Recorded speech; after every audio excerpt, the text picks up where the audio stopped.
Hi friends, പഴങ്ങ craft and ഫുഡിലേക്ക് സ്വാഗതം. ഇതാണ് മംഗളാദേവി ക്ഷേത്രം. വർഷത്തിലൊന്നാണ് ഇവിടുത്തെ ഉത്സവം നടക്കുന്നത്. അപ്പോൾ ഇന്നത്തെ നമ്മളുടെ വീഡിയോ മംഗളാദേവി ക്ഷേത്രത്തിലെ ഉത്സവത്തിനെ കുറിച്ചാണ്. അപ്പോൾ നമുക്ക് വീഡിയോയിലേക്ക് പോകാം. ഈ കാണുന്ന തിക്കും തിരക്കും മംഗളാദേവി ക്ഷേത്രത്തിലേക്ക് പോകാനുള്ള ഭക്തരുടേതാണ്. ജീപ്പുകൾ മാത്രമേ അങ്ങോട്ടേക്ക് പോകുള്ളൂ. പ്രത്യേക പാസുകളുള്ള ജീപ്പുകൾ മാത്രമേ അങ്ങോട്ടേക്ക് ഭക്തരുമായിട്ട് പോകുള്ളൂ. പ്രൈവറ്റ് വെഹിക്കിൾസ് ഒന്നും അങ്ങോട്ടേക്ക് അലൗഡ് അല്ല.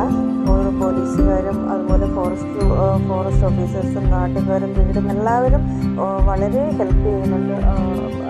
ഭക്തരെ വണ്ടിയിൽ കയറ്റി അയക്കാൻ വേണ്ടിയിട്ട് വർഷത്തിലൊരിക്കൽ ചിത്രാ പൗർണമി ദിനത്തിൽ മാത്രമാണ് ഇവിടെ ഉത്സവം നടക്കുന്നത്. വളരെ മനോഹരമായ വനത്തിലൂടെയുള്ളൊരു യാത്രയാണ് മംഗളാദേവിയിലേക്ക് പോകാൻ. വളരെ സുന്ദരമായ വനത്തിലൂടെ നമ്മൾ മംഗളാദേവിയിലേക്ക് യാത്ര തുടരുകയാണ്.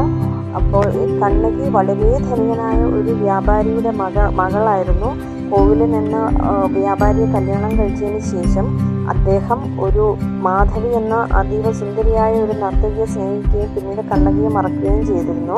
പിന്നീട് ഒരിക്കൽ തിരികെ എത്തി എല്ലാം നഷ്ടപ്പെട്ടതിന് ശേഷം അപ്പോൾ കണ്ണകി തൻ്റെ പാദസരം കൊടുക്കുകയും അത് കൊണ്ട് വിൽക്കാൻ നോക്കിയപ്പോൾ അദ്ദേഹം കള്ളനാണെന്ന് തെറ്റിദ്ധരിച്ച് അയാൾക്ക് ശിക്ഷ കൊടുക്കുകയും ചെയ്തിരുന്നു. അതിൽ മനം നൊന്ത് കണ്ണകി മധുര ചുട്ട് ഭസ്മമാക്കുകയും പിന്നീട് മംഗളാദേവിയിൽ എത്തിച്ചേരുകയും ചെയ്തിരുന്നു. അതാണ് കഥ. മംഗളാദേവി ക്ഷേത്രത്തിലെ ചിത്രാ പൗർണമി മഹോത്സവത്തോടനുബന്ധിച്ചുള്ള കുറേ ഫോട്ടോസ് ഞാനിവിടെ ആഡ് ചെയ്യുന്നുണ്ട്. കാണാത്തവരും വരാത്തവരുമായിട്ടുള്ള ഭക്തർ ഇവിടെ ഒരു തവണയെങ്കിലും വരിക.